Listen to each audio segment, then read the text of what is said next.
What if everything you thought you knew about the Browns' quarterback battle was just shattered in a single, unforgettable practice?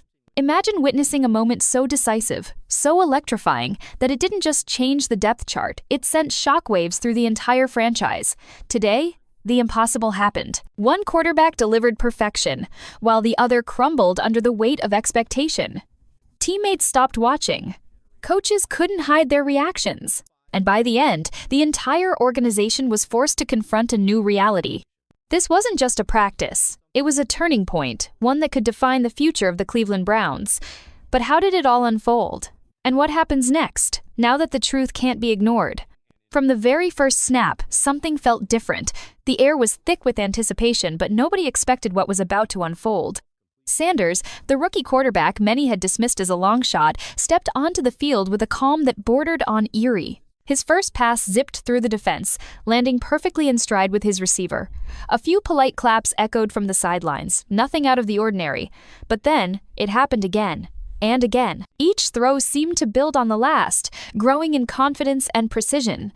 By the time Sanders had completed his third pass, the energy around the field had shifted. Players and coaches started to take notice, their casual glances turning into focused stares. As the completions piled up, the atmosphere transformed. The next 5 throws weren't just accurate, they were surgical. Receivers began to run their routes with a new kind of urgency, almost as if they knew the ball would find them no matter what. Even defenders, usually quick to trash talk or celebrate a breakup, started to drop their heads before the play was even over. The sense of inevitability was unmistakable. By the time Sanders hit his 12th straight completion, a veteran quarterback on the sideline reportedly took off his helmet and muttered to his coach, "Can't cover perfect." The words hung in the air. It's a quiet admission that something extraordinary was happening. Observers described the final 3 completions as almost spiritual. Wideouts were clapping mid-route, celebrating before the ball even arrived.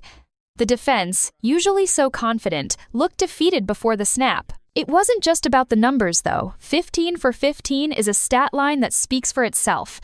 It was about the way Sanders controlled the field, the way he seemed to see everything before it happened. His pocket presence was almost supernatural, gliding away from pressure with subtle movements, never losing sight of his targets downfield. Every throw had purpose, every decision was quick and decisive. But what truly set Sanders apart wasn't just his arm or his accuracy, it was his mind. Before the snap, he read the defense like a seasoned veteran, using hard counts to expose blitzes and adjusting protections on the fly. He manipulated coverages, forcing defenders out of position and exploiting every weakness. One veteran safety was overheard telling his teammates, "That's not rookie processing, that's 10-year veteran command." The praise wasn't just for show, it was genuine, and it was unanimous. By the end of the session, the sideline was buzzing. Coaches who had been skeptical were now exchanging excited glances. The head coach, usually stoic and reserved, was seen clapping and fist-bumping the offensive staff. Even the most experienced players couldn't hide their awe. Sanders hadn't just won the day he had redefined what was possible. And as the team walked off the field, everyone knew they had just witnessed something that would be talked about for years to come. But while Sanders was making history, another story was unfolding on the opposite end of the field, one that would prove just as shocking and just as important. While Sanders was orchestrating a masterclass, Dillon Gabriel was living through a nightmare in real time. The same field that had just witnessed perfection now became the stage for a collapse so complete, it left even the most seasoned veterans speechless. Gabriel, once considered the safe bet for the starting job, couldn't buy a completion. His first few passes sailed high or skipped at his receiver's feet. The frustration was immediate and visible, jaw clenched, eyes darting to the sideline, searching for answers that never came. As the incompletions stacked up, so did the pressure. By his third missed throw, Gabriel's composure began to crack. Teammates who would normally offer a pat on the back or a quick word of encouragement kept their distance. The sideline, usually a place of camaraderie, turned cold. Audible cursing followed his 5th errant pass, and by the 10th, Gabriel's helmet was spiked into the turf in a rare display of raw emotion. The isolation was unmistakable. Receivers stopped making eye contact. Offensive linemen huddled together, quietly discussing protection schemes, but nobody invited Gabriel into the conversation. The contrast with Sanders couldn't have been starker. While one quarterback was surrounded by energy and support, the other was left to battle his demons alone. Gabriel's mechanics, once reliable, began to unravel. His footwork grew sloppy, his throws late and off target. The more he tried to force a breakthrough, the worse things became. It was as if the weight of the moment had become too much to bear, and every mistake only deepened the spiral. Observers noted that by the end of the session, Gabriel stood alone, shoulders slumped, eyes fixed on the ground. Not a single teammate approached him. Not a coach, not a receiver, not even a backup. The silence was deafening. It was more than just a bad day at practice. It was a public unraveling, a complete mental and emotional breakdown under the brightest spotlight. The competition, which had once seemed neck and neck, was now over in the eyes of everyone present. But the fallout didn't stop there. The coaching staff, who had spent weeks preaching competition and development, now faced a crisis. How do you support a player who's lost the locker room? How do you justify giving reps to a quarterback who can't complete a pass when the other is perfect? The questions hung heavy in the air, unanswered and unavoidable. For Gabriel, the day ended not with a chance at redemption, but with a walk back to the locker room in total silence. No words of encouragement, no pats on the back, just the echo of missed opportunities and the realization that the narrative had shifted completely. The team had chosen its side, and Gabriel was left on the outside looking in. But as the dust settled, the true impact of the day was only beginning to reveal itself. The reactions from teammates, coaches, and even the front office would send shockwaves through the entire organization, and the consequences would be felt far beyond the practice field. The aftermath of the quarterback showdown rippled through the Browns facility like a shockwave. As players filed off the field, the energy was unmistakable. Something fundamental had shifted. For the veterans, this wasn't their first training camp battle, but even they seemed caught off guard by the magnitude of what had just unfolded. The locker room, usually a place of routine banter and background noise, was buzzing with whispered conversations and knowing glances. It was clear. The team had witnessed a turning point, and everyone was choosing sides. Sanders, the rookie who had just delivered a flawless performance, found himself at the center of a growing circle. Offensive linemen, who had spent the session discussing protection adjustments with him, now patted him on the back and shared inside jokes. Receivers, still riding the high of perfectly placed passes, huddled around him, replaying the best moments and laughing about routes that had never felt so easy. Even the running backs, often overlooked in quarterback debates, joined in, eager to talk about the new opportunities Sanders' command of the offense could bring. On the other side of the room, Gabriel sat alone, the space around him growing wider with every passing minute. The silence was heavy, broken only by the occasional shuffle of cleats or the distant sound of a coach's voice. No one offered a word of comfort. No one pretended that what had happened didn't matter. The message was clear. The team had moved on, and Gabriel was no longer the leader they looked to. The coaching staff felt the shift as well. Head coach Kevin Stefanski, known for his measured approach, couldn't hide his excitement during practice. For the first time, he was seen clapping and exchanging animated fist bumps with his offensive staff. After practice, he pulled Sanders aside for a private conversation, fragments of which were overheard by nearby players. "Incredible command, exactly what we need. Prepare like you're starting Pittsburgh." It was a seismic change from the previous narrative of patience and gradual development. The message was unmistakable. Sanders was no longer just a project. He was the present. Veteran leaders made their opinions known, too. Pro Bowl guard Joel Bitonio, usually reserved with his praise, was overheard saying, "15 for 15 speaks for itself." Star receiver Amari Cooper didn't wait for the cameras to leave before embracing Sanders and declaring, "That's my quarterback." These weren't just empty words, they were public endorsements, the kind that carry weight in any locker room. Meanwhile, the front office and ownership watched closely. Jimmy Haslam, whose draft night insistence on Sanders had once been dismissed as impulsive, now looked like a visionary. General Manager Andrew Berry, who had previously backed Gabriel, reportedly messaged an assistant, "Can't argue with perfect." The entire organization was realigning itself around a new reality. The lines had been drawn, and the team had made its choice. But as the dust settled, the pressure shifted to the coaching staff. Would they honor the meritocracy they preached, or cling to old loyalties? The answer would shape not just the quarterback room, but the entire future of the franchise. And as the next practice loomed, everyone knew the stakes had never been higher. The events of that practice didn't just upend the quarterback competition, they threw the entire coaching staff into a state of urgent reflection. For Kevin Stefanski, the Browns head coach, the day's outcome was more than a personnel decision. It was a test of his leadership philosophy. For years, Stefanski had preached competition, meritocracy, and the idea that the best player would always earn the job. But now, with the world watching and the locker room already shifting, he faced a dilemma that would define his tenure. Behind closed doors, the coaching offices buzzed with tense conversations. Offensive coordinator Alex Van Pelt, who had designed a system built on timing and anticipation, was suddenly animated, discussing how Sanders' skill set fit the scheme perfectly. Quarterbacks coach Dowell Loggins, who had spent extra hours with both players, found himself fielding questions about Sanders' rapid development and Gabriel's sudden regression. The staff pored over practice film, replaying every throw, every read, every subtle movement in the pocket. The evidence was undeniable. Sanders had executed the offense with a level of precision and poise that belied his rookie status. But the decision wasn't as simple as reading a stat sheet. Stefanski knew that naming Sanders the starter would send shockwaves through the organization. It would mean admitting that the original plan developing Sanders slowly, giving Gabriel the first shot, was no longer viable. It would also mean risking Gabriel's confidence, potentially alienating a player who had been a locker room favorite just weeks before. The wrong move could fracture the team, undermine trust, and invite a media firestorm. Ownership's presence loomed large as well. Jimmy Haslam, never shy about voicing his opinions, was reportedly demanding answers. Why had Sanders been held back? Why had Gabriel been favored for so long? The front office, led by Andrew Berry, was recalculating roster construction and salary cap implications in real time. Every decision now carried weight far beyond the practice field. Stefanski's post-practice media availability was a masterclass in tightrope walking. He praised both quarterbacks, emphasized the importance of competition, and refused to declare a winner. But everyone in the room could sense the shift. Reporters pressed for details, fans scoured social media for leaks, and players watched for any sign of a final decision. The pressure was mounting by the hour. Inside the facility, the anticipation was palpable. Would Stefanski stick to his principles and reward performance, or would he try to salvage the original plan?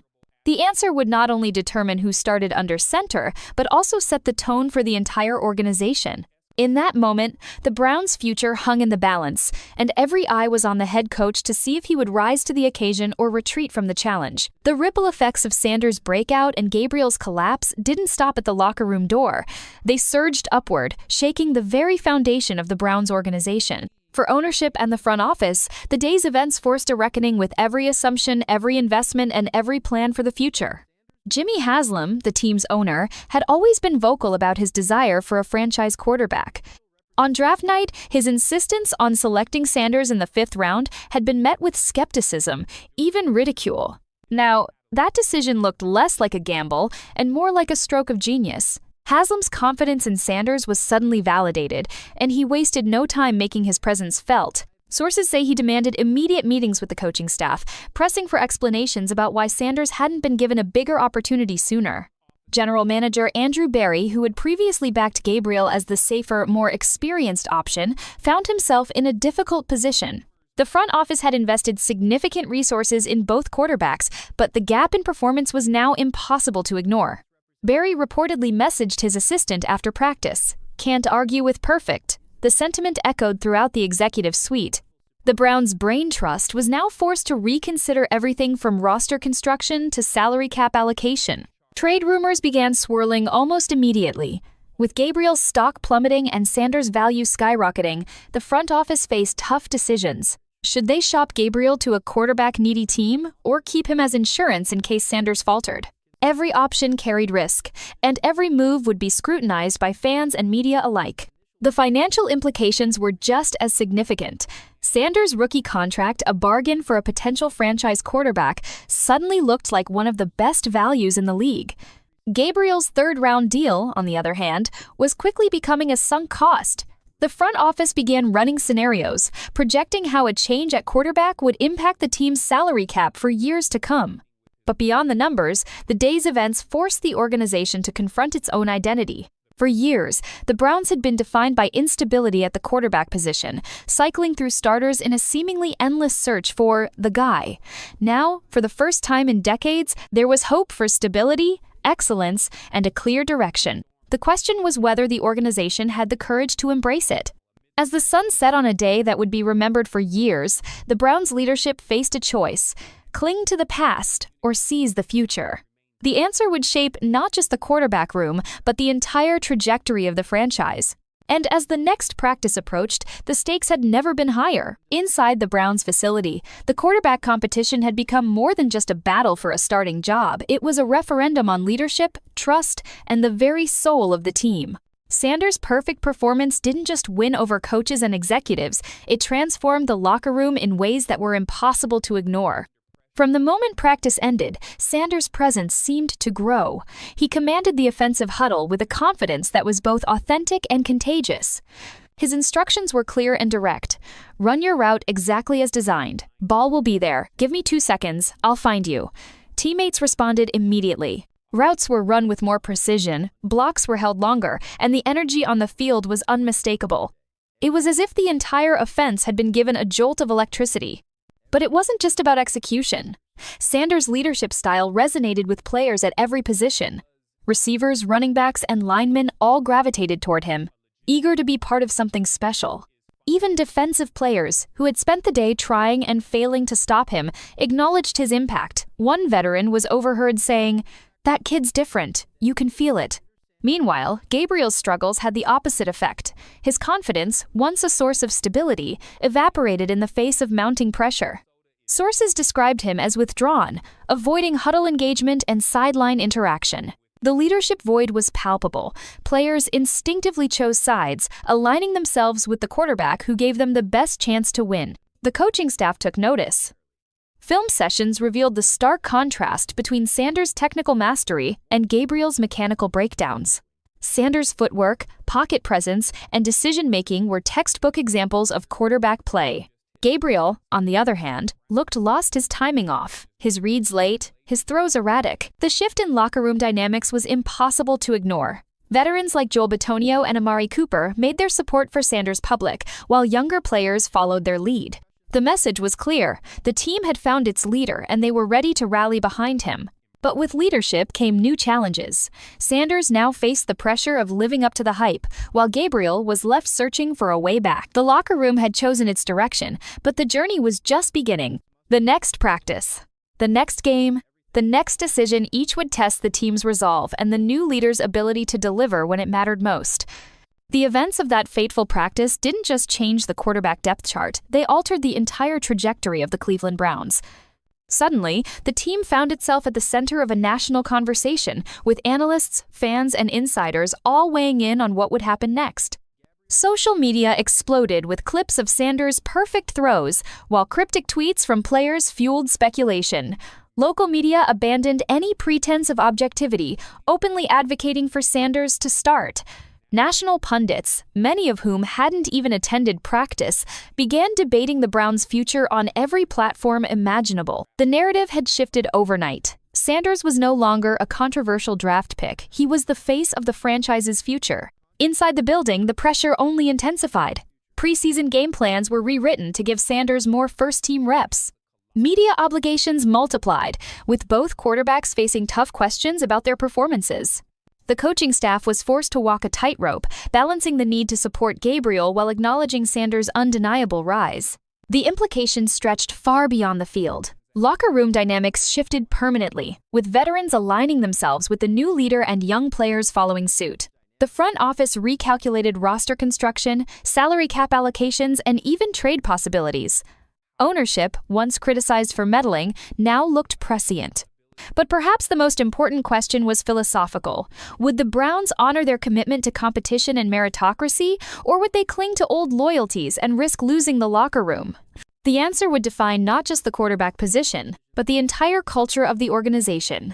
As the next practice approached, anticipation reached a fever pitch. Would Sanders maintain his standard of perfection? Could Gabriel find redemption? Would the coaching staff have the courage to make the right call, even if it meant admitting past mistakes? The entire franchise stood at a crossroads, with every decision carrying the weight of history. For Browns fans, long accustomed to disappointment and instability, the day offered something new: hope. The promise of a quarterback who could finally deliver consistency, excitement, and most importantly, wins. The story was far from over, but one thing was clear. The future of the Cleveland Browns had never looked more intriguing or more uncertain. The shockwaves from that single, unforgettable practice didn't just rattle the Browns' facility, they sent tremors through the entire NFL landscape. Suddenly, Cleveland was no longer just another team searching for answers at quarterback. They were the epicenter of a brewing storm, with every move, every rumor, and every decision dissected by fans and analysts across the country. The question on everyone's mind: what happens now? Inside the building, the sense of anticipation was electric. The next day's practice wasn't just another routine session, it was a must-watch event. Coaches, players, and even support staff felt the tension. Would Sanders continue his streak of perfection? Or would the pressure finally catch up to him?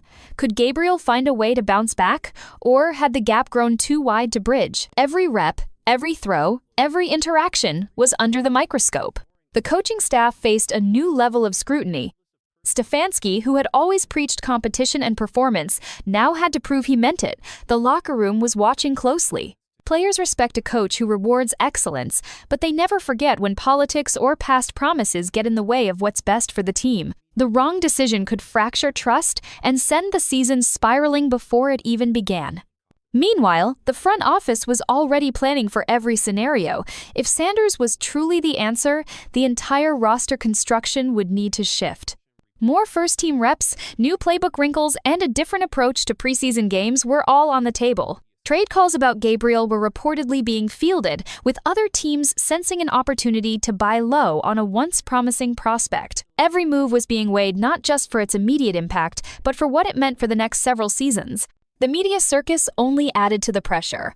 Local reporters who had covered years of quarterback chaos now found themselves at the center of a national story.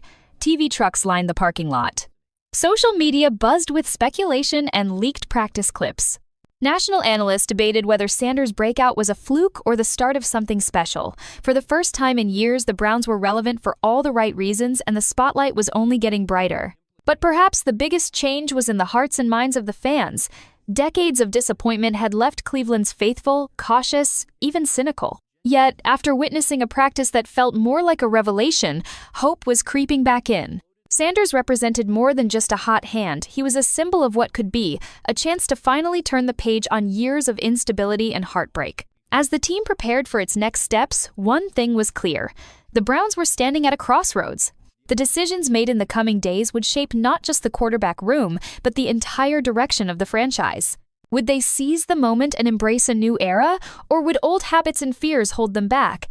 The answer would echo far beyond the practice field, setting the tone for everything that came next.